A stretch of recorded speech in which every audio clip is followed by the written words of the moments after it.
넌 내 마음 하나면 여기서 바닥 청소나 하게 될 신세야. 아무 가치도 없는 주제에 남편은 자신의 지위를 이용해 나를 깎아내리려고 소리쳤다. 나는 아무 말도 하지 않았다. 그리고 다음 날 보고서를 받으러 격리부에 들른 그는 책상 위에 놓인 것을 보고는 그 자리에서 얼어붙고 말았다. 인생의 갈림길 채널에 오신 것을 환영합니다. 시작하기 전에 어느 곳에서 저희 채널을 시청하고 계신지 댓글로 남겨주세요. 저희에게 아주 흥미로운 정보랍니다. 그럼 이제부터 이 흥미진진한 이야기를 즐겁게 감상하시기 바랍니다. 이서연은 회의실에 앉아 있었다. 눈앞에 펼쳐진 서류들을 바라보며 무거운 짐처럼 어깨를 짓누르는 긴장감을 느꼈다. 창밖에는 10월의 가을비가 부슬부슬 내리고 있었다. 잿빛 빗방울이 유리창을 타고 흘러내리며 이우산 사무실 건물의 윤곽을 흐릿하게 만들었다. 회의실 안에서는 갓 내린 커피향과 새 가구 냄새가 섞여났다. 회의실은 최근에 새로 꾸며졌다. 얼라이언스 트레이딩의 경영진은 고객들에게 좋은 인상을 남기는 것을 중요하게 생각했다. 대체 무슨 생각으로 계약서를 작성하는 거야? 박지훈의 목소리가 칼날처럼 날카롭게 정적을 갈랐다. 짜증과 과시적인 분노가 가득 담긴 목소리였다. 서연은 고개를 들었다. 남편은 테이블 반대편 끝에 서서 광택이 나는 테이블 표면에 양손을 짚고 있었다.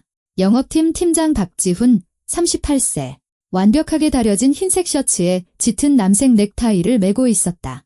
머리카락은 단정하게 뒤로 빗어 넘겼고 손목에서는 값비싼 스위스 시계가 번쩍였다. 지난 분기 실적 초과 달성으로 회사에서 받은 선물이었다. 팀장님, 제가 2번이나 전부 확인했습니다. 서연은 평정심을 유지하려 애쓰며 조용히 말했다. 계약서는 표준 양식에 따라 작성되었습니다. 모든 조항은 법무팀과 협의를 마쳤고요. 표준 양식이라 그가 비꼬는 투로 말을 따라했다. 그의 목소리에는 조롱하는 듯한 기색이 역력했다. 당신 부주의 때문에 우리가 중요한 고객을 놓칠 수도 있다는 건 알고 있어. 이 이사님이 직접 나한테 전화해서 계약서에 대금 지급 유예 조건이 명시되어 있지 않다고 길길이 날뛰셨어. 서연은 입술을 굳게 다물었다. 대금 지급 유예 조건이 명시되지 않은 것은 바로 어제 기획회의에서 지훈 자신이 그 고객에게는 지급 유예 없이 선결제만 가능하다고 말했기 때문이었다. 그녀는 그의 말을 똑똑히 기억했고 수첩에 받아 적기까지 했다. 하지만 지금 그의 얼굴에 떠오른 저 과시적인 확신을 보니 따져봐야 소용없다는 것을 알 수 있었다. 그는 어떻게든 자기 잘못을 그녀에게 떠넘길 방법을 찾아낼 터였다. 어제 회의에서 팀장님 지시 사항에 따라 처리했습니다. 그녀는 어떻게든 반박하려 했지만 스스로 듣기에도 자신 없는 목소리였다. 내 지시, 당신 회의록이라도 썼나? 어디 한번 보여줘봐. 서연이 수첩에 손을 뻗는 순간 회의실 문이 열리고 동료 2명이 들어왔다. 격리부의 김영숙 과장, 늘 피곤한 얼굴의 50대 여성, 그리고 최근에 입사해 아직 상사를 볼 때마다 숨길 수 없는 경외심을 드러내는 물류팀의 젊은 사원 최민준이었다. 저희 제 시간에 온 거 맞죠? 김 과장이 주위를 둘러보며 조심스럽게 물었다. 10시에 여기서 분기 보고 회의가 있다고 들었는데요. 네, 들어오세요. 지훈이 고개를 끄덕이자 그의 얼굴은 순식간에 업무적인 표정으로 바뀌었다. 마침 이 대리하고 우리 팀 업무 수준에 대해 논의하고 있었습니다. 정확히는 수준이랄 게 없다는 점에 대해서지만 서연은 얼굴이 확 달아오르는 것을 느꼈다. 그는 일부러 그런 것이었다. 몇 분 뒤에 다른 사람들이 들어올 것을 알면서 증인들 앞에서 자신을 모욕하고 우월감을 과시하기 위해 일부러 지금 이 이야기를 꺼낸 것이었다. 김 과장과 최 사원은 서연과 눈을 마주치지 않으려 애쓰며 조용히 자리에 앉았다. 창밖의 빗소리와 에어컨의 조용한 소음만이 어색한 침묵을 깨뜨렸다. 서연 씨, 그거 알아요? 지훈이 말을 이었다. 그의 목소리에는 일부러 꾸며낸 듯한 부드러움이 배어 있었는데 이는 노골적인 고함보다 더 견디기 힘들었다. 가끔 난 당신이 이 자리에 어울리지 않는 사람 같다는 생각이 들어. 고객관리 매니저는 책임감과 꼼꼼함이 필수적인 자리야. 그런데 당신은 계속 실수를 저지르잖아. 지훈 씨. 재발효의 서연은 수치심과 무력한 분노로 속이 뒤틀리는 것을 느끼며 속삭였다. 나중에 얘기해요. 단둘이 있을 때. 단둘이. 그가 피식 웃었다. 이게 뭐 개인적인 일이라고? 업무 관련 문제는 업무 시간에 논의하는 게 당연하지. 아니면 당신 실수가 우리 팀 전체와 관련 없다고 생각하는 건가? 최 사원은 다급한 메일이라도 확인하는 척 노트북 화면에 코를 박았다. 김 과장은 초조하게 펜을 만지작거리며 백지를 이리저리 그어댔다. 당신, 그거 알아? 지훈은 마치 증인을 부르듯 회의실에 있는 사람들을 쓱 훑어보았다. 내 직책이 아니었으면 당신은 진작에 여기서 잘렸어. 전문가로서 당신은 아무 가치가 없어. 내가 마음만 먹으면 당신은 여기서 청소부 아줌마들이랑 같이 바닥이나 닦게 될 거야. 그것도 회사에 남겨주면 다행인 줄 알아야지. 침묵이 손에 잡힐 듯 무겁게 내려앉았다. 서연은 숨이 멎는 것을 느꼈다. 남편의 말은 무겁고 굴욕적인 추가 되어 허공에 떠 있었다. 김 과장이 고개를 들었다가 이내 시선을 돌렸다. 그녀의 얼굴에는 동정심이 스쳤지만 아무 말도 하지 않았다. 최 사원은 마른 침을 삼키고는 화면에 더욱더 고개를 숙였다. 서연은 천천히 서류를 닫았다. 손이 미세하게 떨렸지만 그녀는 속마음을 들키지 않으려 애써 침착하게 서류를 챙겼다. 속에서는 폭풍이 휘몰아쳤다. 소리를 지르고 이 서류철을 그의 얼굴에 던져버리고 문을 박차고 회의실을 뛰쳐나가고 싶었다. 하지만 그녀는 그 어떤 것도 행동으로 옮기지 않았다. 알겠습니다. 그녀는 의자에서 일어서며 차분한 목소리로 말했다. 지적하신 부분 반영해서 계약서 수정하겠습니다. 지훈은 이미 다른 서류로 시선을 옮기며 고개를 끄덕였다. 마치 방금 전 지난 12년간 한 침대를 써온 사람의 존엄성을 짓밟은 적이 없다는 듯이. 서연은 회의실을 나와 문을 조용히 닫았다. 복도는 텅 비어 있었다. 저 멀리 복도 끝에서 프린터가 또 한 묶음의 서류를 뱉어내는 소리만 들릴 뿐이었다. 그녀는 벽에 기대어 눈을 감고 숨을 고르려 애썼다. 심장이 목구멍까지 차오른 듯 쿵쾅거렸고 손바닥은 땀으로 축축했다. 어쩌다 이렇게까지 된 걸까? 서연은 14년 전 당시 비서로 일하던 다른 회사의 회식 자리에서 그를 처음 만났던 때를 떠올렸다. 그는 평범한 영업사원이었다. 그때의 지훈은 무척 매력적이고 다정하고 유머 감각도 좋았으며 남의 말을 잘 들어주는 사람이었다. 그날 밤 그는 그녀를 집까지 바래다 주었고 두 사람은 그녀의 아파트 앞벤치에 앉아 날이 새도록 이야기를 나눴다. 꿈, 계획, 진정한 가족의 모습 등 모든 것에 대해 이야기했다. 반년 후 그들은 결혼했다. 결혼식은 조촐했다. 구청에 가서 혼인신고만 하고 양가 부모님과 친구 몇 명을 불러 작은 식당에서 식사를 했다. 돈이 많지 않아 서울 외곽의 원룸을 얻어 살았다. 하지만 그때 서연은 그것이 행복이라고 생각했다. 지훈은 퇴근하면 가장 먼저 그녀를 안아주며 하루가 어땠는지 물었다. 주말에는 공원을 산책하고 영화를 보고 미래를 계획했다. 아이를 가지려는 노력은 번번이 실패로 돌아갔다. 의사들은 뾰족한 수를 내놓지 못하고 서로 잘 맞지 않는 것 같다거나 확률이 낮다는 말만 했다. 그것이 첫 번째 균열이었다. 지훈은 말수가 줄었고 회사에서 보내는 시간이 점점 늘어났다. 서연이 입양에 대해 조심스럽게 이야기를 꺼내면 그는 손사래를 쳤다. 나중에 일단 자리부터 잡고 그 다음은 주택담보대출이었다. 신축 아파트의 투룸. 드디어 마련한 우리 집. 지훈은 승진하여 영업팀의 팀장이 되었다. 월급이 올랐고 성과급도 받기 시작했다. 그는 회사에 더욱더 늦게까지 남아있게 되었고 지치고 짜증이 난 채로 집에 돌아오는 날이 많아졌다. 그리고 1년 후 모든 것을 결정적으로 바꿔버린 일이 일어났다. 서연이 다니던 회사가 파산한 것이다. 그녀는 실업자가 되었다. 몇 달 동안 적당한 일자리를 찾지 못했다. 수입은 대출금을 갚고 최소한의 생활비를 쓰는데 전부 들어갔다. 지훈은 잔소리를 하기 시작했다. 나 혼자 죽어라 일하는데 당신은 집에서 놀고 있잖아. 마침내 그녀가 일자리를 찾은 곳이 바로 벌라이언스 트레이딩. 지훈이 이미 영업팀장으로 자리 잡고 있던 그 회사였다. 그는 이를 당연하게 여겼다. 당연하지. 경력도 없는 당신을 나 아니면 어디서 받아주겠어. 그건 사실이었다. 서연이 그 회사에 채용된 것은 상당 부분 남편의 추천 덕분이었다. 처음에는 고마웠다. 다시 일하게 되고 월급을 받고 대출금을 함께 갚아나갈 수 있게 된 것에 감사했다. 하지만 그 감사함이 족쇄가 되었다는 것을 깨닫기까지는 그리 오랜 시간이 걸리지 않았다. 지훈은 자신의 지위를 이용하기 시작했다. 처음에는 사소한 것들이었다. 어차피 시간 많잖아 라며 퇴근 후에 남아서 자기 보고서를 대신 마무리해달라고 부탁하는 식이었다. 그러다 점점 까다로운 고객을 상대하게 하거나 마감이 임박한 서류 작업을 떠넘기는 등 더 곤란한 업무를 맡기기 시작했다. 그럴 때마다 그는 항상 강조했다.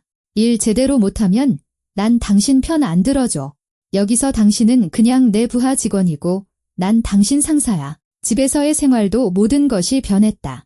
지훈은 더 차가워지고 거리를 뒀다. 저녁 내내 휴대폰만 들여다보며 업무 메일에 답장하면서 그녀의 하루가 어땠는지 묻지도 않았다. 잠자리는 한 달에 한 번꼴로 치르는 드문 의식이 되었고 부부의 의무를 다하는 것처럼 다정함이나 친밀감은 찾아볼 수 없었다. 서연은 그와 대화를 시도했다. 몇 번이나 진지한 이야기를 꺼냈다. 지훈 씨, 우리한테 무슨 일이 일어나고 있는 거야? 우리 서로 사랑했잖아. 그는 귀찮다는 듯이 대꾸했다. 피곤해, 서연아. 회사 일 힘든 거 알잖아. 나중에 얘기하자. 하지만 그 나중은 결코 오지 않았고 지난 반년 동안 모든 것이 완전히 견딜 수 없는 지경에 이르렀다. 지훈은 동료들 앞에서 공개적으로 그녀를 모욕하기 시작했다. 아무런 실수가 없었음에도 불구하고 사람들 앞에서 그녀의 업무를 비난하기도 했다. 사소한 꼬투리를 잡아 서류를 3번이나 다시 만들게 한 적도 있었다. 그리고 그럴 때마다 항상 이런 식의 암시가 뒤따랐다. 내가 아니었으면 당신은 진작에 여기서 쫓겨났어. 서연은 눈을 뜨고 시계를 보았다. 15분 후면 전체 회의가 시작될 시간이었다. 돌아가야 했다. 그녀는 블라우스를 매만지고 깔끔하게 묶은 머리를 손으로 쓸어넘긴 뒤 자신의 자리로 향했다. 다른 3명의 매니저와 함께 쓰는 사무실은 복도 끝에 있었다. 커다란 창문이 있는 밝은 공간에는 서류와 서류철이 쌓인 책상 4개가 놓여 있었다. 벽에는 성공은 첫걸음에서 시작된다. 고객은 언제나 옳다와 같은 동기부여 포스터가 걸려 있었다. 서연은 창가 자기 자리에 앉아 기계적으로 컴퓨터를 켰다. 서연 씨, 괜찮아. 동료이자 이 사무실에서 유일하게 친구라고 부를 수 있는 지영이 조용히 물었다. 한지영, 32세, 물류팀 대리. 붉은 빛이 도는 머리카락에 죽은 깨가 있는 그녀는 언제나 힘이 되어주는 사람이었다. 응, 괜찮아. 서연은 화면에서 눈을 떼지 않고 거짓말을 했다. 그 인간이 당신한테 소리 지르는 거 들었어. 지영이 의자를 가까이 당기며 목소리를 낮췄다. 이건 좀 심하잖아, 서연아. 아무리 팀장이라도 당신한테 그렇게 말할 권리는 없어. 있어? 서연이 지친 목소리로 대답했다. 내가 정말 실수했으니까. 무슨 실수? 지영이 발끈했다. 나도 어제 회의에 있었잖아. 그 사람이 직접 말했어. 이 이사님 거는 지급 유예 없습니다. 다들 들었다고. 서연은 아무 말도 하지 않았다. 물론 지영의 말이 맞았지만 그걸 따져서 뭘 하겠는가? 지훈은 어차셔떡해 든 상황을 자신에게 유리하게 뒤집을 방법을 찾아낼 것이다. 그는 언제나 그랬다. 저녁, 집으로 돌아오는 길, 서연은 지하철 창밖으로 스쳐 지나가는 터널의 어둠을 바라보았다. 열차 안은 한산했다. 퇴근 시간이 이미 지난 후였다. 그녀는 바로 그 계약서를 마무리하느라 늦게까지 회사에 남아 있었다. 이어폰에서는 조용한 음악이 흘러나왔다. 언젠가 지훈과 함께 듣던 오래된 사랑 노래였다. 아파트는 어둠과 정적으로 그녀를 맞았다. 지훈은 아직 돌아오지 않았다.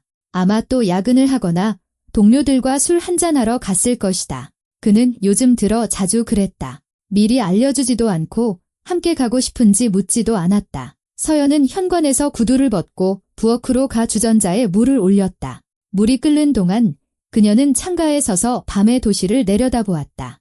이웃집 창문의 불빛들, 도로 위를 드문드문 지나가는 차들, 저 멀리 24시간 편의점 간판이 깜박였다. 결혼했을 때 그녀가 상상했던 삶은 전혀 다른 모습이었다. 둘만의 아늑한 저녁, 함께 세우는 계획, 서로에 대한 지지와 이해, 어쩌면 아이, 함께 사랑하고 키울 단 한 명의 아이라도 있었다면?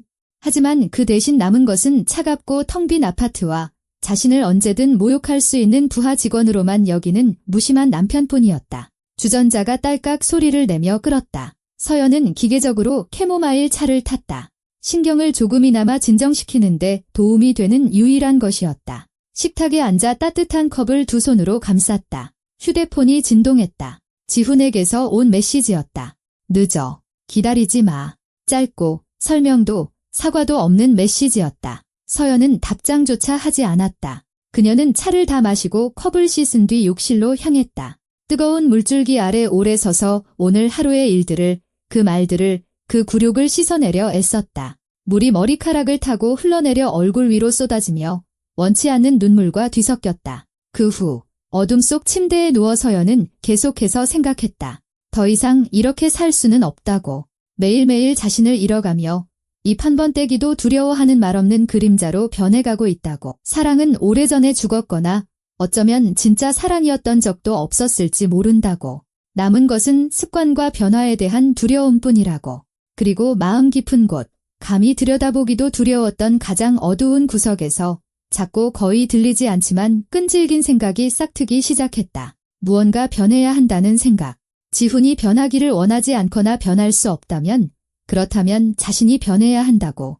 침대 옆 탁상 시계가 12시 5분 전을 가리킬 때 서연은 현관문이 열리는 소리를 들었다. 지훈이 돌아왔다. 현관에서 요란하게 신발을 벗고 부엌으로 향했다. 냉장고를 열고 무언가를 꺼내는 소리가 들렸다. 몇 분 후 그는 침실로 들어왔다. 불도 켜지 않은 채 옷을 벗고 침대 자기 쪽에 누워 벽을 향해 돌아 누웠다. 서연은 잠든 척 미동도 없이 누워 있었다. 그리고 그 어둠 속에서 이내 고르고 깊어지는 그의 숨소리를 들으며 그녀는 결심했다. 더 이상 참지 않겠다고. 방법을 찾을 것이라고. 그게 구체적으로 무엇일지는 아직 몰랐지만 한 가지는 확실했다. 이렇게는 살 수 없다고. 그리고 내일 그녀는 행동을 시작할 것이다. 다음 날 아침 서연은 알람이 울리기 전에 잠에서 깼다. 창밖은 아직 동이 트지 않았고 희미한 잿빛 줄기만이 새로운 날이 다가오고 있음을 알렸다. 지훈은 침대 자기 편에 팔다리를 벌리고 누워 가볍게 코를 골며 자고 있었다. 서연은 조용히 일어나 가운을 걸치고 부엌으로 향했다. 커피 머신을 켜고 식탁에 앉아 태블릿 PC를 꺼냈다. 밤사이 굳힌 결심은 아침 햇살과 함께 사라지지 않고 오히려 더 뚜렷하고 확고해졌다. 자신의 삶을 바꾸고 싶다면 바로 지금 시작해야 했다. 그리고 시작은 그녀가 가장 잘 아는 것, 바로 서류에서부터 해야 했다. 서연은 얼라이언스 트레이딩에서 3년 동안 일했다. 그 시간 동안 그녀는 회사의 내부 사정을 속속들이 알게 되었고 모든 프로세스가 어떻게 돌아가는지, 누가 어떤 책임을 지고 있는지 이해하게 되었다. 그리고 가장 중요한 것은 지훈이 어떻게 일하는지를 보았다는 점이다. 다른 사람들은 보지 못하는 것들을 그녀는 볼 수 있었다. 그의 곁에 있었기 때문에, 정보에 접근할 수 있었기 때문에, 그리고 그의 실수를 바로잡고 뒤처리를 하도록 강요당하는 일이 잦았기 때문이다. 커피가 다 되었다. 서연은 컵에 커피를 따르고 우유를 조금 넣은 뒤 태블릿 PC 앞으로 돌아왔다.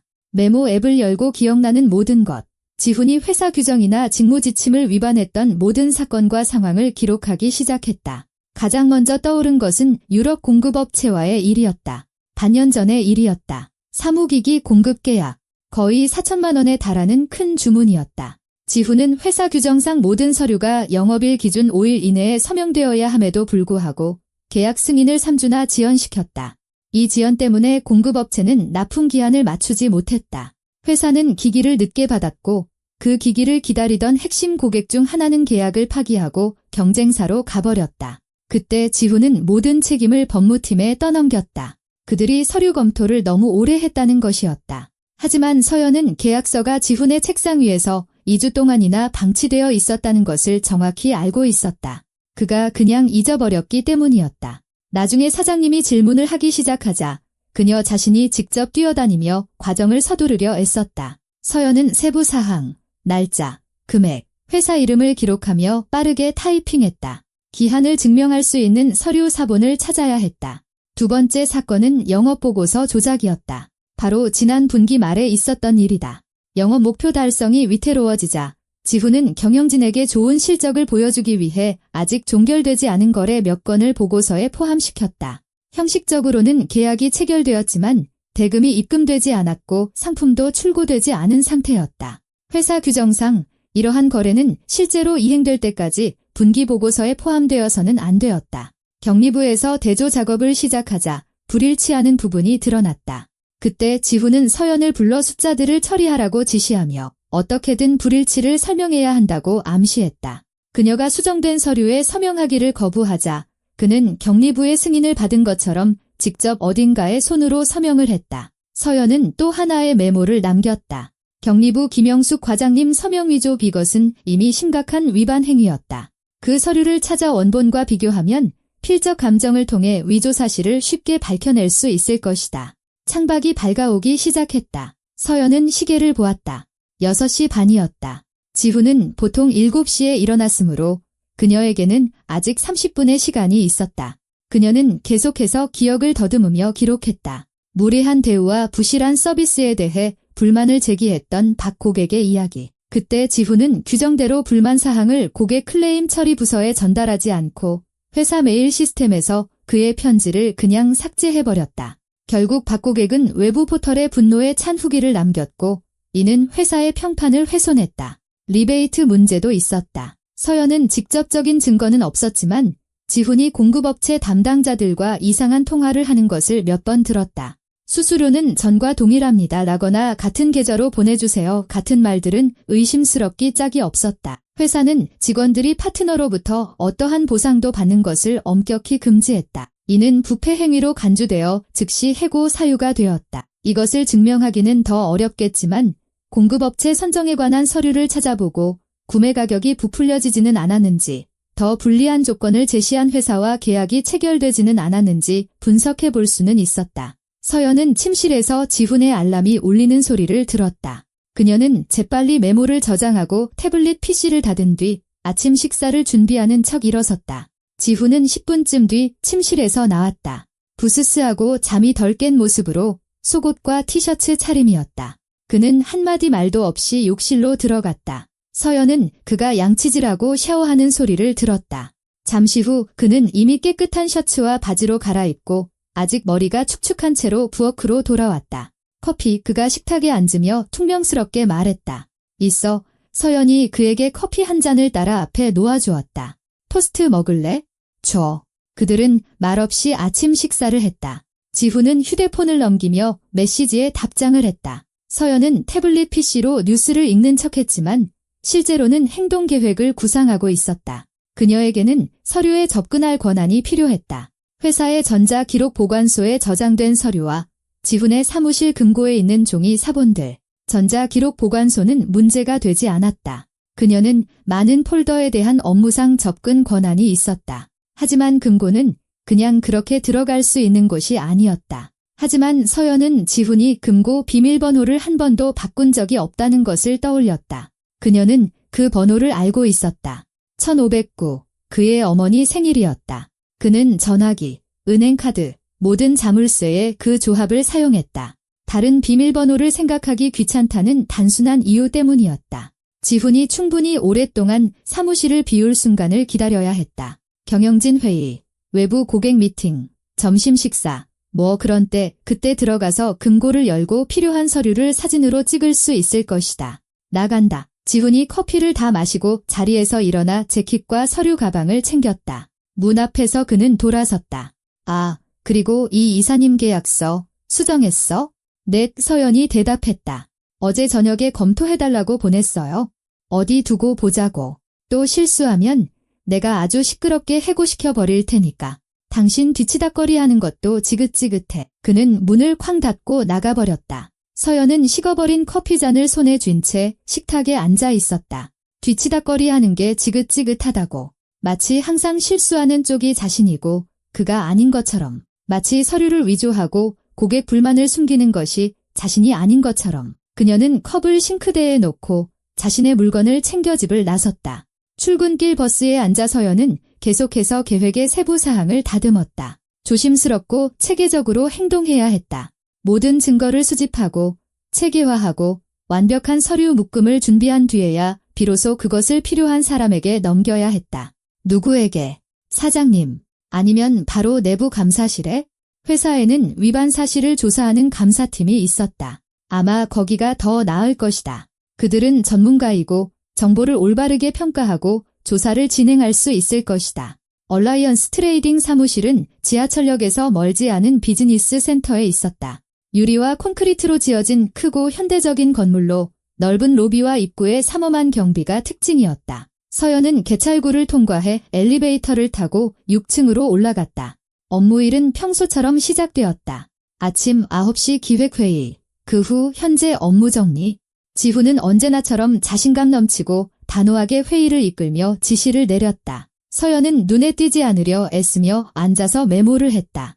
회의가 끝나고 모두가 흩어지자 서연은 자기 자리로 돌아와 컴퓨터를 켰다. 가장 먼저 회사 전자 기록 보관소에 접속했다.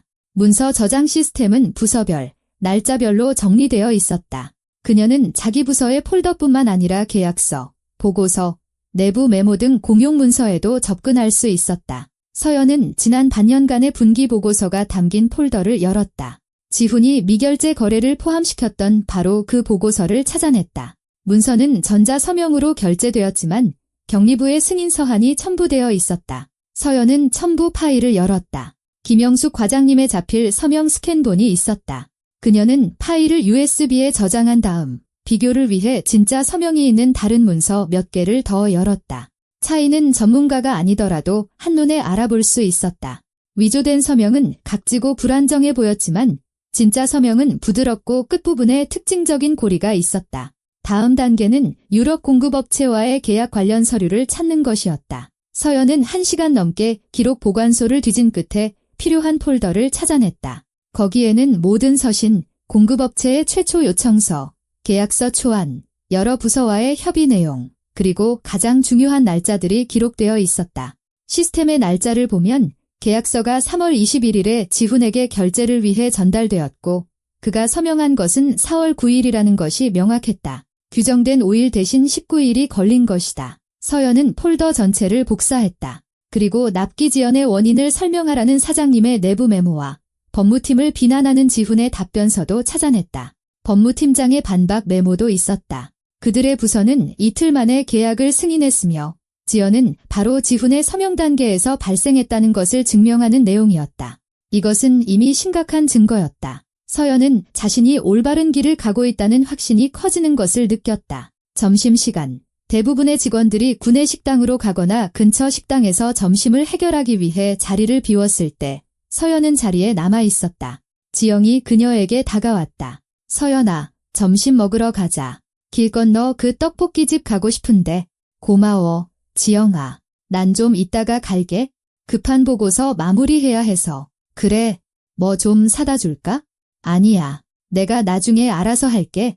지영이 떠났다. 서연은 복도가 텅 빌 때까지 기다렸다가 지훈의 사무실로 향했다. 문은 닫혀 있었지만 잠겨 있지는 않았다. 그는 근무 시간에 사무실을 잠그는 것을 불필요한 조심성이라고 생각하며 거의 잠그지 않았다. 서연은 주위를 둘러보았다. 아무도 없었다. 그녀는 재빨리 안으로 들어가 문을 닫았다. 심장이 너무 크게 뛰어 복도까지 들릴 것만 같았다. 손이 살짝 떨렸다. 지훈의 사무실은 넓고 잘 꾸며져 있었다. 짙은 생나무로 된 커다란 책상, 가죽 의자, 벽을 따라 늘어선 책장에는 서류철과 회사에서 받은 상패 몇 개가 놓여 있었다. 벽에는 대학 졸업장과 다양한 영업교육 수료증이 걸려 있었다. 금고는 구석, 의자 뒤에 있었다. 비밀번호 잠금 장치가 달린 작은 금속 캐비닛이었다. 서연은 그에게 다가가 비밀번호 1509를 눌렀다. 딸깍 소리와 함께 금고가 열렸다. 안에는 서류철, 봉투 몇 개, USB가 들어있었다. 서연은 재빨리 서류철을 훑어보기 시작했다. 한 서류철에는 공급업체와의 계약서들이 들어있었다. 바로 그녀가 지훈이 리베이트를 받았다고 의심했던 그 계약서들이었다. 그녀는 휴대폰을 꺼내 소리를 내지 않으려 애쓰며 페이지들을 사진으로 찍기 시작했다. 다른 서류철에는 고객들과의 서신이 들어있었다. 서연은 훑어보았다. 여기 박 고객의 불만 편지가 있었다. 날짜와 서명이 있는 회사 양식의 공식적인 클레임이었다. 이 편지는 불만 처리 부서에 등록되어 검토되어야 했지만 지훈은 그냥 금고에 숨겨버렸다. 서연은 이것도 사진으로 찍었다. 두려움과 흥분, 그리고 금지된 하지만 꼭 필요한 일을 하고 있다는 인식에 손이 점점 더 심하게 떨렸다. 갑자기 복도에서 발소리가 들렸다. 서연은 얼어붙었다. 귀를 기울였다. 발소리가 점점 가까워졌다. 그녀는 재빨리 서류철을 닫고 금고에 다시 집어넣은 뒤 문을 닫고 비밀번호 잠금장치 손잡이를 돌렸다. 딸깍, 잠겼다. 발소리는 사무실 문 바로 앞에서 멈췄다. 서연은 온몸이 차가워졌다. 만약 지금 누군가 들어와서 자신을 여기서 발견한다면? 문이 살짝 열렸다. 문 앞에는 제복을 입은 나이든 경비원이 서 있었다. 아, 이 대리님이셨군요. 그는 안도의 한숨을 내쉬었다. 웬 외부인인 줄 알았네. 박 팀장님 자리에 계십니까? 아니요. 고객 미팅 가셨어요. 서연은 속이 얼음장처럼 차가워졌지만 최대한 침착하게 대답했다. 제가 서류 가져다 놓으려고요. 책상 위에 뒀어요. 부탁하신 거라. 알겠습니다. 그럼 실례했습니다. 경비원이 문을 닫았다. 서연은 숨을 내쉬며 책상 모서리에 주저앉았다. 다리가 후들거렸고 등에서는 식은땀이 흘렀다. 당장 나가야 했다. 그녀는 정말로 서류를 가져다 놓은 것처럼 침착하고 당당하게 걸으려 애쓰며 사무실을 나왔다. 복도에는 아무도 없었다. 서연은 자기 자리로 돌아와 컴퓨터 앞에 앉아 일하는 척했다. 하지만 집중할 수 없었다. 방금 겪은 공포에 온몸이 아직도 떨리고 있었다. 조금만 늦었더라면 들켰을 것이다. 그때 뭐라고 말했을까? 무슨 변명을 했을까? 하지만 이제 그녀의 손에는 몇 가지 중요한 증거가 더 있었다. 휴대폰의 사진들을 컴퓨터로 옮겨 안전한 곳에 저장해야 했다. 저녁, 집에 돌아온 서연은 낮 동안 모은 모든 자료를 체계적으로 정리했다. 개인 노트북에 비밀번호로 보호되는 별도의 폴더를 만들었다. 서류들을 기한 위반, 서류 위조, 불만 은폐, 부패 혐의 등의 카테고리로 분류했다. 각 항목에는 서류 사본, 전자기록 보관소의 스크린샷, 사진을 첨부했다.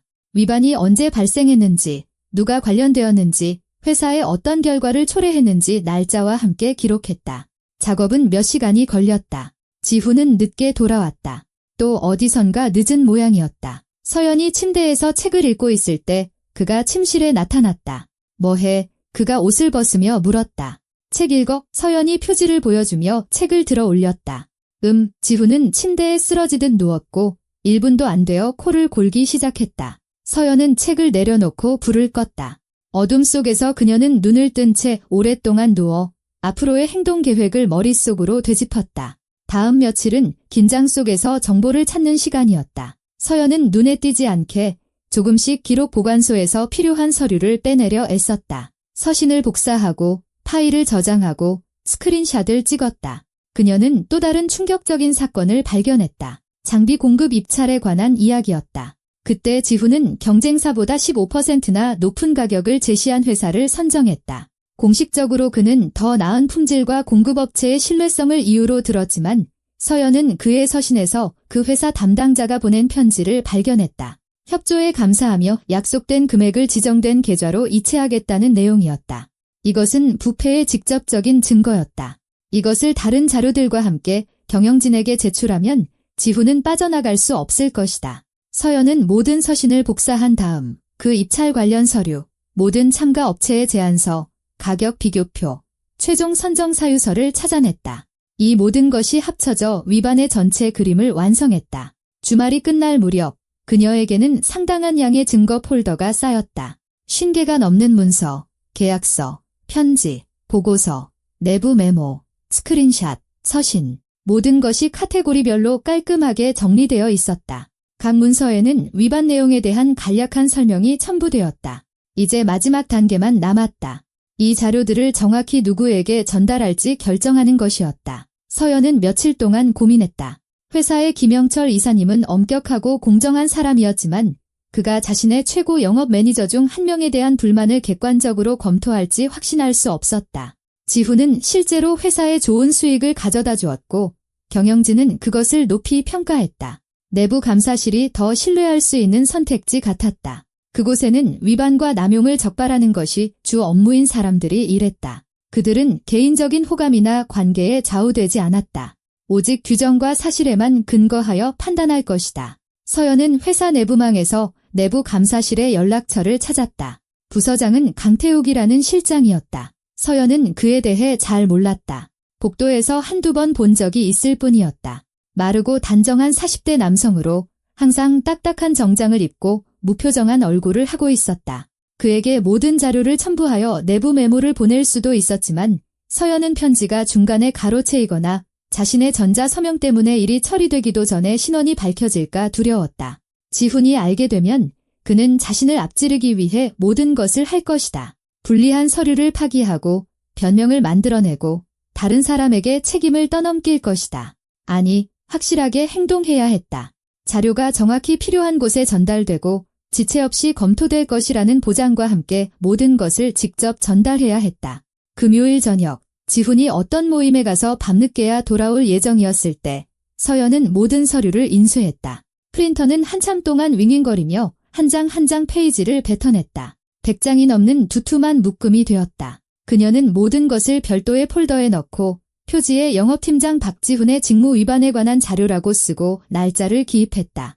그 폴더는 옷장 선반, 낡은 잡지 더미 뒤에 놓였다. 거기서는 누구도 우연히 꺼내지 않을 것이다. 하지만 서연이 최종 결정을 내리는 순간 그녀는 그 폴더를 가져가 제자리에 전달할 수 있었다. 주말 동안 서연은 이상한 기분을 느꼈다. 평온하면서도 불안했다. 한편으로는 마침내 계획이 생겼고 증거가 있었고 상황을 바꿀 방법이 있었다. 다른 한편으로는 마지막 발걸음을 내딛는 순간 되돌아올 길이 없다는 것을 알고 있었다. 그것은 그녀의 결혼 생활을 완전히 파괴할 것이다.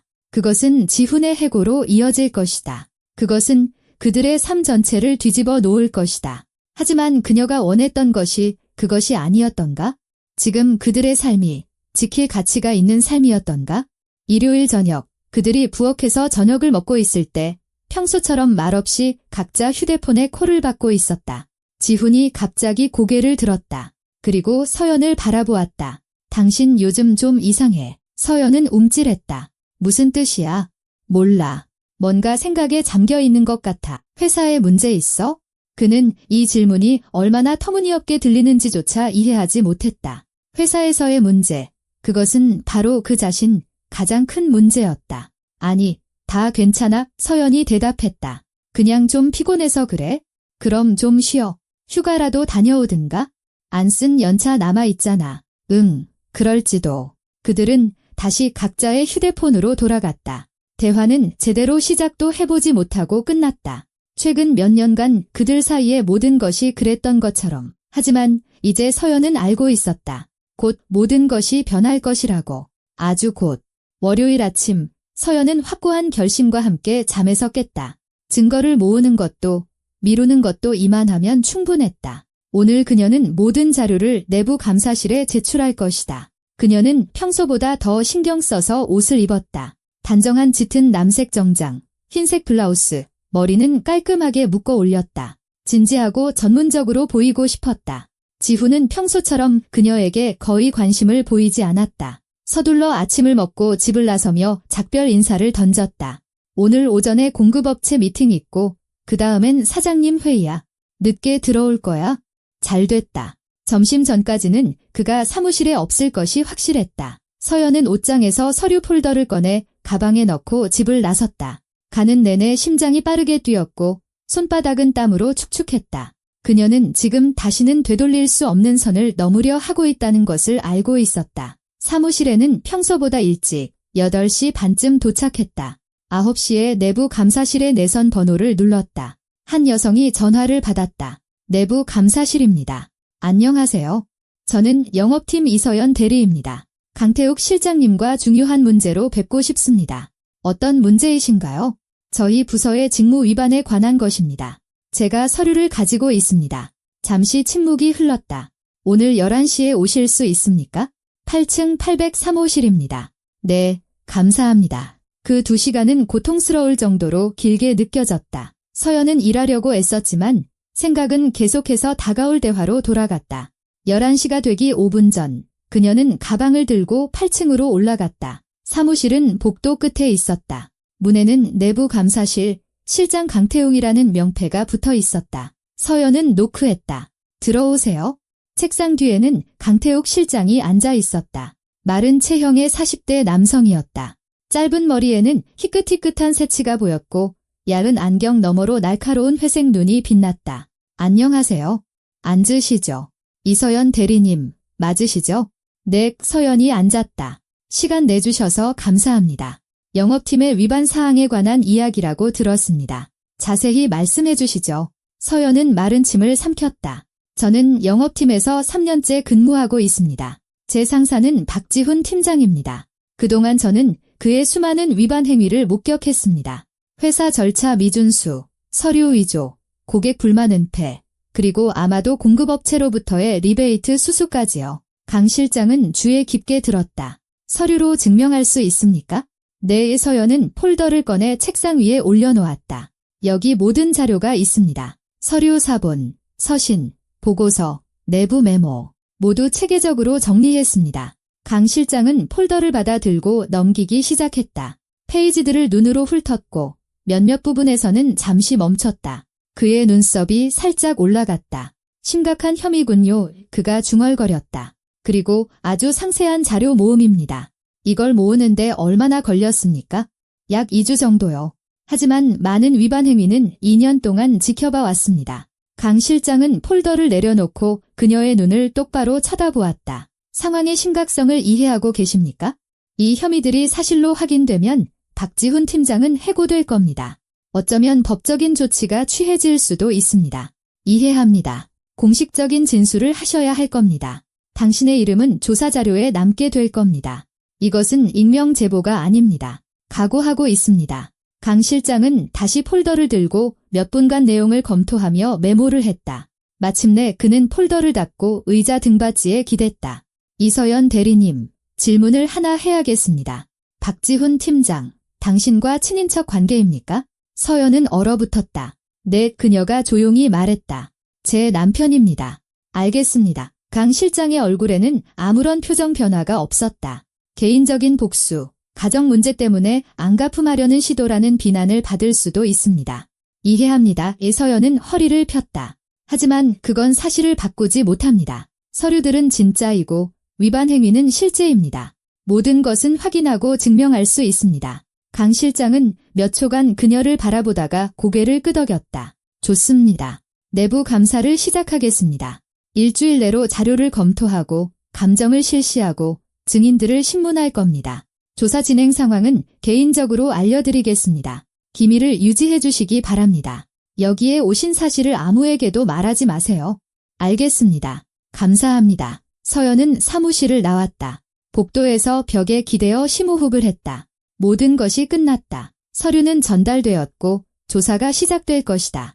그녀는 부서로 돌아왔다. 지영이 손을 흔들었다. 서연아, 어디 갔었어? 박 팀장님이 너 찾던데? 전화 3번이나 했어? 심장이 쿵 내려앉았다. 무슨 일이지?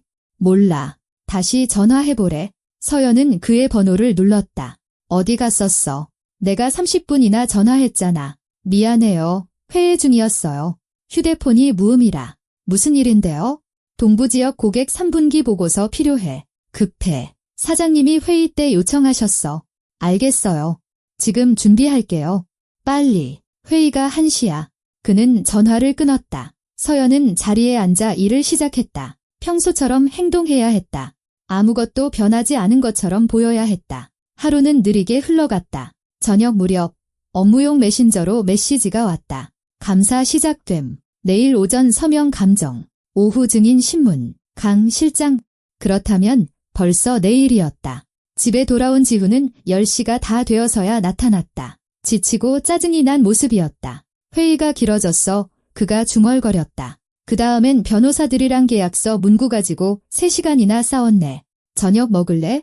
아무거나 줘. 그녀는 그에게 김치찌개와 반찬들을 데워주었다. 지훈은 휴대폰에 시선을 고정한 채 말없이 먹었다. 서연은 그를 바라보며 공허함만을 느꼈다. 어떠한 동정심도 없이 차가운 평온함만이 감돌았다. 밤에 오랫동안 잠을 이룰 수 없었다. 내일 무슨 일이 일어날지 생각했다. 감정 결과는 위조를 증명할 것이고 그 후에는 모든 것이 빠르게 굴러갈 것이다. 화요일 아침 서연은 알람보다 일찍 일어났다.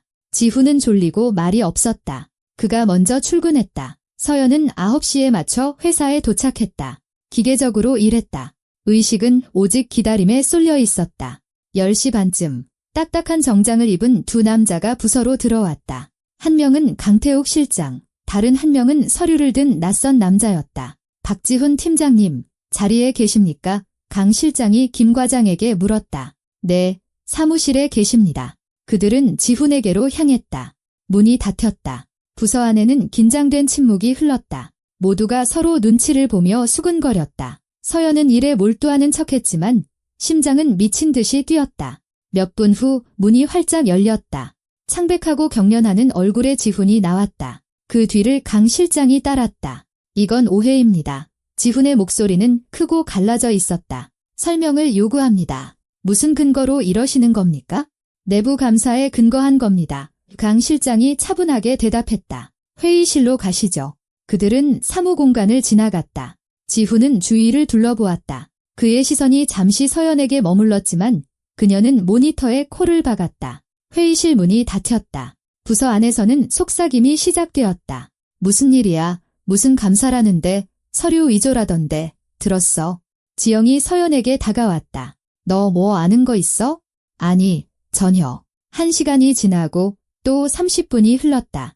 법무팀장, 경리부 김영숙 과장 등 다른 사람들이 그곳으로 들어갔다. 마침내 문이 열렸다. 지훈이 나왔다. 잿빛 얼굴에 입술을 굳게 다물고 있었다. 그는 아무 쪽도 쳐다보지 않고 자기 사무실로 향했다. 그 뒤를 따르던 강 실장이 부서 입구에서 멈춰섰다. 여러분, 안녕하세요. 내부 조사와 관련하여 박지훈 팀장은 잠정적으로 직위 해제되었습니다. 직무대행은 윤재혁 부장님이 맡게 될 것입니다. 평소와 같이 업무에 임해주시기 바랍니다. 그가 떠났다. 부서에는 침묵이 흘렀다. 그러다 폭발했다. 직위 해제라고? 뭐 때문에? 대체 무슨 짓을 한 거야?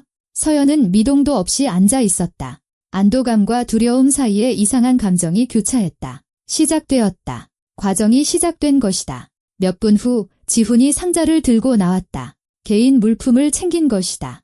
얼굴은 돌처럼 굳어 있었지만 눈에서는 분노가 이글거렸다. 지나가던 그는 서연의 책상 옆에 멈춰서서 그녀를 내려다보며 조용히 읊조렸다. 너였어. 내 짓인 거 알아?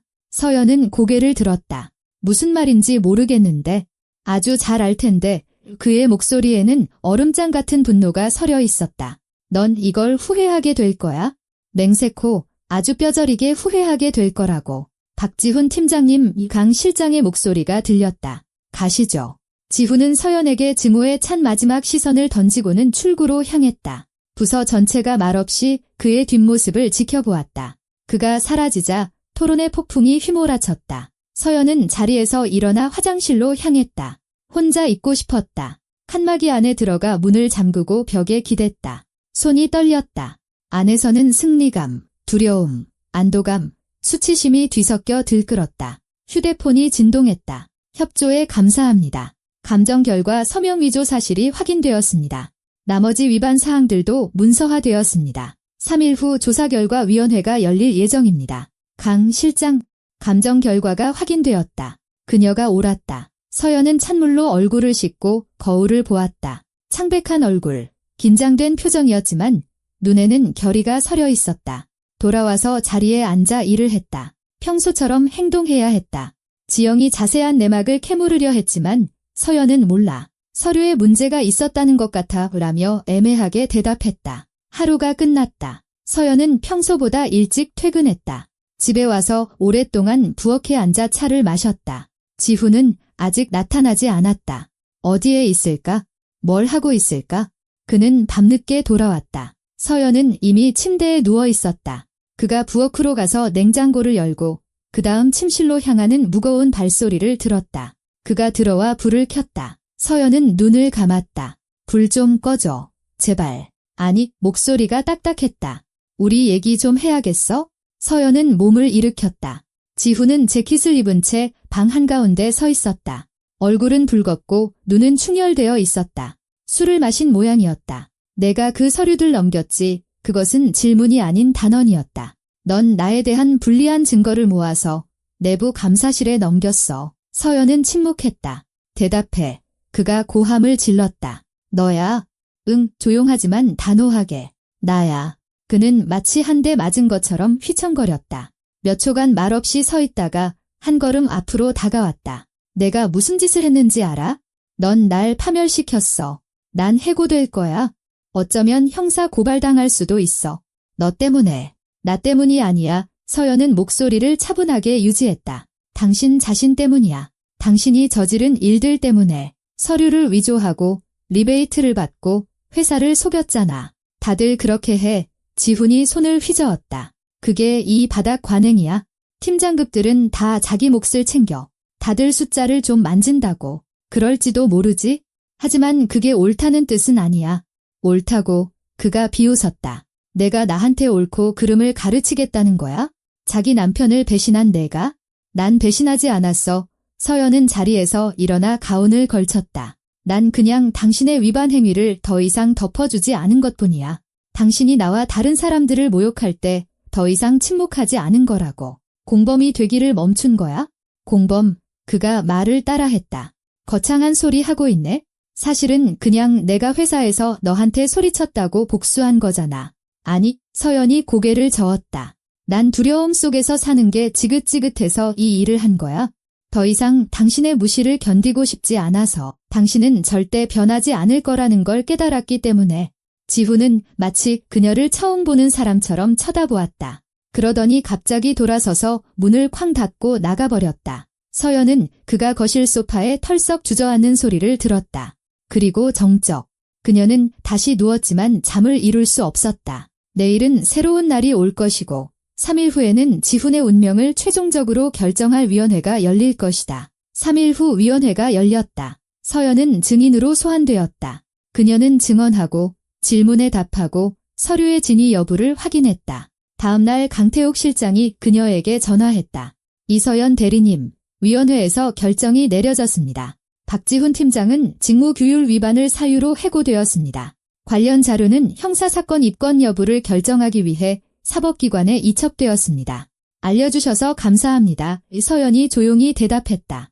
그날 저녁, 그녀가 집에 돌아왔을 때 지훈은 짐을 싸고 있었다. 그는 말없이 옷을 여행 가방에 넣고 있었다. 나 나갈 거야. 그가 그녀를 쳐다보지도 않고 말했다. 다른 아파트 구할 때까지 친구 집에 가 있을 거야? 그래. 내가 원하던 대로 됐네. 난 해고됐고 실업자야. 이제 속이 시원하냐?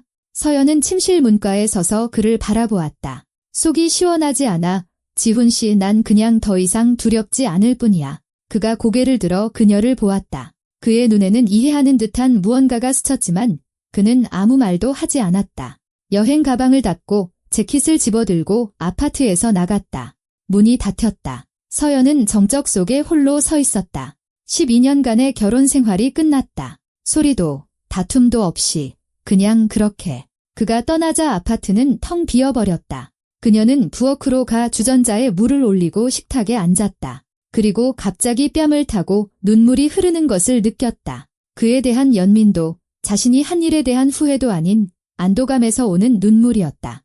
마침내 모든 것이 끝났다는 안도감에서. 지훈이 떠난 다음 날 서연은 텅 빈 아파트에서 잠을 깼다. 정적이 낯설었다. 지난 몇 년간 그토록 거슬렸던 그의 코 고는 소리마저 이제는 없었다. 그녀는 일어나 커피를 내리고 창가에 앉아 잿빛 11월의 아침을 바라보았다. 처리해야 할 형식적인 절차들이 남아있었다. 이혼, 재산 분할. 서연은 해고와 잠재적인 형사소송 이후 지훈이 아파트를 놓고 다툴 것 같지는 않다고 생각했다. 일주일 후 그녀는 이혼 소송을 제기했다. 지훈은 이해 없이 동의했다. 법정에서 그들은 서로를 쳐다보지 않은 채 복도 양편에 앉아 있었다. 절차는 20분 만에 끝났다. 판사는 이혼 사유, 자녀 유무, 재산에 대해 물었다. 재산 분쟁은 해결되었습니까? 판사가 확인했다. 네, 서연이 대답했다. 아파트는 제가 갖고 전 배우자에게 그의 지분에 대한 보상금을 지급하기로 했습니다.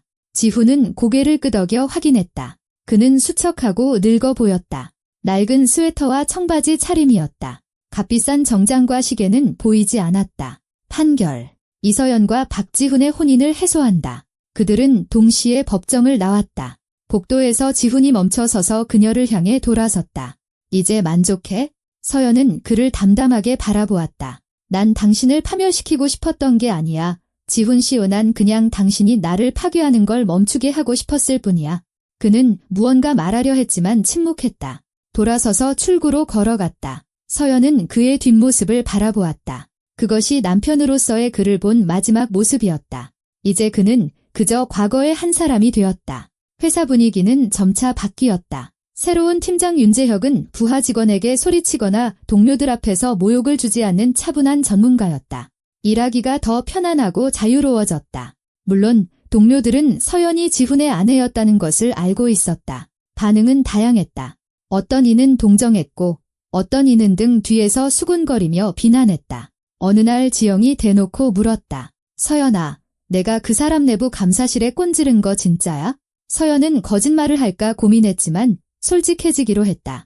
응, 나야. 내가 그의 위반 증거를 모아서 회사에 제출했어. 지영은 휘파람을 불었다. 와, 대박이다. 근데 그거 알아? 잘했어. 그 인간은 당해도 싸이 작년에 경리부 김대리한테 어떻게 소리쳤는지 기억나? 그분 그 뒤로 신경쇠약으로 2주나 병가 냈잖아. 복수하고 싶었던 건 아니야. 서연이 조용히 말했다. 그냥 더 이상 침묵할 수 없었을 뿐이야. 그래, 잘한 거야. 가끔은 침묵도 공범이 되는 거니까. 그 말이 마음에 와닿았다. 서연은 그 후로도 여러 번 그 말에 대해 생각했다. 침묵이 공범이 된다는 말, 그녀는 몇 년 동안이나 침묵했는가? 얼마나 그의 실수를 덮어주고 그의 서류를 수정해주고 모욕을 견뎠는가? 그 모든 시간 동안 그것이 옳은 일이라고, 가정을 지키는 것이라고 생각했다. 하지만 사실은 그저 변화가 두려웠을 뿐이었다. 이혼 한 달 후, 김영철 이사님이 서연을 자신의 사무실로 불렀다. 그녀는 불안했다. 혹시 불편한 증인이라는 이유로 자신을 해고하려는 건 아닐까? 하지만 이사님은 그녀를 반갑게 맞았다. 이 대리, 앉아요. 개인적으로 고맙다는 말을 하고 싶었어. 당신이 한 일은 상당한 용기가 필요한 일이었소. 당신 덕분에 우리는 심각한 위반 행위를 밝혀내고 회사의 추가적인 손실을 막을 수 있었지. 서연은 뭐라고 대답해야 할지 몰라 침묵했다. 박 팀장과의 관계를 고려할 때 쉽지 않았다는 걸 알아요. 이사님이 말을 이었다. 하지만 당신은 개인적인 관계보다 회사의 이익과 정직을 우선시했어. 존중받을 만한 일이야. 그래서 나는 당신을 승진시키기로 결정했소. 다음 달부터 당신은 과장으로 승진하고 급여도 30% 인상될 거예요. 서연은 깜짝 놀랐다. 저 감사합니다. 전혀 예상하지 못했습니다. 당신은 그럴 자격이 있어? 윤 팀장도 당신 업무에 대해 좋게 평가하고 있고 동료들도 마찬가지야. 계속 그렇게 열심히 해주시오. 사무실을 나오며 서연은 이상한 기분을 느꼈다. 몇 년 만에 처음으로 그녀는 상사의 아내로서 혹은 백으로 취직한 사람으로서가 아니라 전문가로서 그녀 자신의 공로로 평가받았다. 급여 인상 덕분에 숨통이 트였다. 그녀는 대출을 받아 지훈에게 아파트 지분에 대한 보상금을 지급했지만 이제는 문제없이 대출금을 갚아나갈 수 있었다.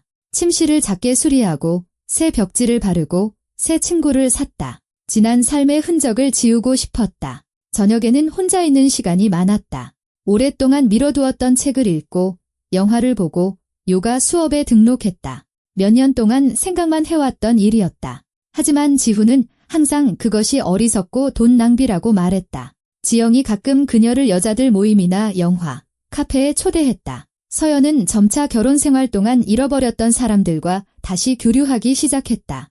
많은 사람들이 관계를 회복하게 되어 기뻐했다. 그거 알아, 서연아. 5년 만에 만난 오랜 친구 수진이 어느 날 말했다. 너 변했어. 뭔가 더 생기 있어졌다고 해야 하나. 예전에는 항상 그렇게 위축되고 긴장해 있었는데. 정말 서연이 놀랐다. 마치 항상 발끝으로 걷는 사람 같았는데 지금은 훨씬 편안해 보여. 이혼이 너한테는 좋은 약이 됐나 봐. 서연은 생각에 잠겼다. 어쩌면 정말 그럴지도 모른다. 그녀는 더 이상 불안감에 잠에서 깨지 않았고 말을 잘못할까 봐 두려워하지 않았고 모든 단어의 무게를 재지 않았다. 누군가의 인정을 위해서가 아니라 자기 자신을 위해 살았다. 반년이 지났다. 겨울이 가고 봄이 왔다. 도시는 푸르게 물들었다. 어느 날 서연이 퇴근길에 공원을 지나다가 벤치에 앉아있는 익숙한 모습을 보았다. 지훈이었다. 그는 낡은 재킷을 입고 등을 구부린 채 휴대폰을 들여다보고 있었다. 그녀는 눈에 띄지 않게 지나가려 했지만 그가 고개를 들어 그녀를 보았다. 몇 초간 그들은 서로를 바라보았다. 그러다 지훈이 일어섰다. 안녕, 그가 말했다. 안녕. 어색한 침묵이 흘렀다. 어떻게 지내? 그가 물었다. 잘 지내. 당신은? 그는 어깨를 으쓱했다. 일은 구했어. 작은 회사 매니저로. 월급은 그저 그렇지만 내 평판에 뭘 꼴을 처지겠어. 그렇구나. 또다시 침묵. 지훈은 초라하고 늙어 보였다. 서연은 동정심이 일었지만 후회는 아니었다. 하고 싶은 말이 있었어. 그가 헛기침을 했다. 아마 내가 옳았던 것 같아. 내가 회사에서도 너한테도 개자식처럼 굴었어. 이 모든 걸 겪고 나서야 그걸 깨달았어. 서연은 침묵했다. 용서를 구하는 건 아니야. 그가 말을 이었다. 이미 늦었다는 거 알아. 하지만 내가 알아줬으면 했어? 난 깨달았다는 거 너무 늦었지만 깨달았다고. 당신이 그걸 깨달았다니 다행이다. 지훈 씨, 서연이 조용히 말했다. 진심으로 기뻐. 이제 다시는 다른 사람들에게 그렇게 행동하지 않기를 바라. 노력해볼게. 그들은 잠시 더 말없이 서 있었다. 그러다 서연이 고개를 끄덕였다. 행운을 빌어. 너도. 그녀는 계속 걸어갔다. 몇 미터쯤 가서 돌아보았다. 지훈은 여전히 서서 그녀의 뒷모습을 바라보고 있었다. 그녀는 손을 흔들고 모퉁이를 돌았다. 그것이 그들의 마지막 만남이었다. 서연은 집으로 걸어가며 인생이 얼마나 기묘하게 흘러가는지에 대해 생각했다. 1년 전만 해도 그녀는 자신이 한 일을 감행하리라고는 상상도 못했다. 하지만 이제 그녀에게는 새로운 삶이 있었다. 물론 완벽하지는 않았다. 때로는 외로웠고 때로는 우울감이 밀려왔지만 그것은 그녀 자신의 조건으로 세워진 그녀의 삶이었다. 집에 와서 저녁을 준비하고 음악을 켜고 차 한 잔을 들고 창가에 앉았다. 창밖에서는 해가 지고 있었고 하늘을 분홍색과 황금빛으로 물들이고 있었다. 도시는 익숙한 저녁의 소음으로 윙윙거렸다. 몇 주 후 회사에 새로운 고객이 생겼다. 작은 건설 회사를 운영하는 권도현이라는 사람이었다. 그들은 업무상 몇 번 마주쳤다. 그는 대화하기 편안하고 유머 감각이 있으며 세심한 사람이었다. 어느 날 또 다른 회의가 끝난 후 그가 자리를 뜨지 않고 남아 있었다. 이 과장님, 제가 커피 한 잔 사도 될까요? 업무적인 거 말고 그냥요. 서연은 당황했다. 잘 모르겠네요. 저 최근에 이혼해서 좀 그래요. 결혼해달라는 거 아닙니다. 그가 미소 지었다. 그냥 커피 한 잔이요. 두 사람이 즐겁게 대화하는 거죠. 아무런 부담 없이. 서연은 몇 초간 생각하다가 고개를 끄덕였다. 좋아요. 그냥 커피 한 잔. 그들은 길 건너 커피숍으로 가서 창가에 앉아 인생, 책에 대해 이야기했다. 권도현은 박식하고 흥미로운 대화 상대였다. 시간은 눈 깜짝할 사이에 지나갔다. 정말 즐거웠습니다. 그가 작별 인사를 하며 말했다. 언제 한번 또 뵐 수 있을까요? 아마도요. 서연이 미소 지었다. 그녀는 자신에게 아무것도 약속하지 않았고 계획을 세우지도 않았고 새로운 관계에 대한 환상을 품지도 않았다. 그저 가능성에 마음을 열어두기로 했을 뿐이다. 저녁, 집에 앉아 그녀는 언젠가 읽었던 구절을 떠올렸다. 한 번 잃어버린 존중은 되찾을 수 없다. 그저 그것을 받을 자격이 있는 사람과 새로 시작할 수 있을 뿐이다. 지훈은 오래전에 그녀의 존중을 잃었다. 그리고 어떤 사과도 변하겠다는 어떤 약속도 그것을 되돌릴 수 없었다. 왜냐하면 존중은 일회성 행동이 아니라 꾸준한 실천이기 때문이다. 다른 사람에게서 존엄성을 보려는 매일의 선택이기 때문이다. 서연은 일어나 창가로 다가갔다. 도시는 불빛으로 빛나고 있었다. 저 어딘가에 지훈이 있을 것이고 그의 새로운 삶을 꾸려가고 있을 것이다. 어딘가에 권도현이 있을 것이고 아마 오늘의 만남을 생각하고 있을 것이다. 어딘가에 수백만 명의 다른 사람들이 각자의 이야기와 기쁨, 고통을 안고 있을 것이다. 그리고 여기 그녀가 있었다. 이서연, 38세, 이혼녀, 과장, 투룸 아파트에 혼자 살며 몇 년 만에 처음으로 자유로워진 그녀. 두려움으로부터, 변명해야 할 필요성으로부터, 다른 사람의 기대로부터, 유독한 관계로부터 자유로워진 그녀. 그녀는 어두운 유리에 비친 자신의 모습에 미소 지었다. 내일은 새로운 날, 새로운 주, 새로운 인생의 장이 될 것이다. 그리고 그녀는 그것을 스스로, 자신의 손으로, 자신의 말로 써 내려갈 준비가 되어 있었다. 어떤 사랑도 모욕을 감수할 가치는 없고 어떤 관계도 자신을 잃을 가치는 없다. 그것이 그녀가 이 모든 일에서 얻은 가장 큰 교훈이었고 그녀는 다시는 그것을 잊지 않을 것이다. 서연은 방에 불을 끄고 책상 위에 작은 램프만 남겨두었다. 일주일 전부터 읽기 시작한 책을 들고 의자에 앉아 책갈피를 펼치고 독서에 빠져들었다. 창밖에서는 도시가 소음을 내며 봄이 제 삶을 살고 있었다. 이웃집 열린 창문에서 어디선가 음악이 들려왔다. 그리고 그녀는 여기 자신의 아파트에서 자신의 공간에서 자신의 새로운 삶 속에서 있었다. 그리고 그녀는 행복했다. 이야기를 들어주셔서 감사합니다.